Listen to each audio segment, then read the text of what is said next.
Hello guys, good morning. അപ്പം ഞാൻ നമ്മുടെ ഡിച്ചുവിനെയും കിച്ചുവിനെയും സ്കൂളിലാക്കാൻ വന്നതാണ് കേട്ടോ. ഇടയ്ക്കിടയ്ക്ക് ഞാൻ വരാറുണ്ട്. അപ്പം ഇവിടെ വന്നപ്പം കിച്ചു പറഞ്ഞു, അമ്മേ നമുക്ക് ടൈനി ഫോറസ്റ്റിൽ പോകാം. അപ്പം എനിക്ക് മനസ്സിലായില്ല ഈ ടൈനി ഫോറസ്റ്റ് എന്തോന്ന്. അപ്പോൾ ഇവിടെ വന്നപ്പോഴാണ് മനസ്സിലായത് ചെറിയ കാട്, അതായത് മരങ്ങളും അതുപോലെ ഓരോന്നും നട്ടുപിടിപ്പിച്ച് ഒരു കാടിൻ്റെ അന്തരീക്ഷം ഉണ്ടാക്കിയേക്കുവാണ്. ഓക്കെ, കണ്ടോ, പിള്ളേർക്ക് ഒരു കാട് എങ്ങനെയാണ് അല്ലെങ്കിൽ കാട് എങ്ങനെയാണ് എന്നൊരു ബോധം അല്ലെങ്കിൽ ഒരു അവബോധം, ഒരു ക്ലാസ് കൊടുക്കാൻ വേണ്ടി ഉണ്ടാക്കിയിരിക്കുന്നത് കേട്ടോ. ഇതുണ്ടോ, നല്ല തണുപ്പാണ്. നമ്മുടെ കിച്ചപ്പനാണെങ്കിൽ ഇത് കണ്ടോ, കൈ ഗ്ലൗസ്, ഭയങ്കര ക്യാപ്പ്, ജാക്കറ്റ് എല്ലാം ഇട്ട് അവൻ ഭയങ്കര ഇതായിട്ട് നിൽക്കുക. പിള്ളേരൊക്കെ സ്കൂളിലേക്ക് വന്ന് തുടങ്ങുന്നതേ ഉള്ളൂ കേട്ടോ.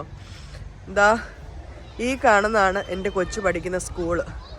കണ്ടോ, കുഴപ്പമില്ല കേട്ടോ. പിള്ളേർക്ക് സ്കൂളിൽ വരാൻ ഭയങ്കര ഇഷ്ടമാണ്. അവർക്ക് എന്താ പറയുന്നത്, ഇവർക്ക് പഠിത്തത്തെക്കാൾ കൂടുതൽ അത് വേറെ രീതിയിലുള്ള, അതായത് പാഠ്യേതര ഇതിനു അപ്പുറമായിട്ട് ഇവരുടെ മെൻ്റലി ഇവരുടെ വളർച്ചയാണ് ഇവർ ഫോക്കസ് ചെയ്യുന്നത്. അങ്ങകലൊരു ഹെലികോപ്റ്റർ പോകുന്നുണ്ടോ. അപ്പോൾ ഇതാണ് ഇവരുടെ സ്കൂളിൽ ക്രമീകരിച്ചിരിക്കുന്ന ടൈനി ഫോറസ്റ്റ്. പൊന്നൂടെ കളിക്കാൻ വരാറുണ്ടോടാ? എന്തിനാ ഈ ടൈനി ഫോറസ്റ്റ് ഉണ്ടാക്കിയേക്കുന്നത്? എന്തെങ്കിലും ഐഡിയ ഉണ്ടോ? എന്താ അല്ല, ഇത് എന്തിനാ ഈ ടൈനി ഫോറസ്റ്റ്? കാട് എങ്ങനെയാന്ന് അറിയാനോ? ചെറിയ കുട്ടികൾക്ക് കളിക്കാനൊക്കെയാണോ? Okay okay. അപ്പോൾ ഇതാണ്, നല്ല തണുപ്പ് വരുത്താവേ. അപ്പം ഇതാണ് ഇവിടുത്തെ ടൈനി ഫോറസ്റ്റ്. ഓക്കെ, അപ്പോൾ സമയം 8:30 പിള്ളേരെ ബെല്ലടിക്കാറായി. അപ്പോൾ ഇതൊരു ചെറിയ വീഡിയോ ആയിരുന്നു കേട്ടോ. ഇത് കണ്ടപ്പോൾ എനിക്ക് എന്തോ വീഡിയോ എടുക്കണം തോന്നി, അതുപോലെ ഇട്ടാണ്.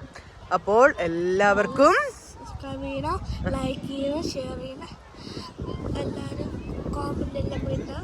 അപ്പൊ അടുത്തൊരു വീഡിയോയിൽ കാണാം. നമുക്ക് അടുത്തൊരു വീഡിയോയിൽ കാണാം. അതുവരേക്കും വാച്ചിങ് ഡിച്ചു കിച്ചു വ്ലോഗ്സ്. ബൈ.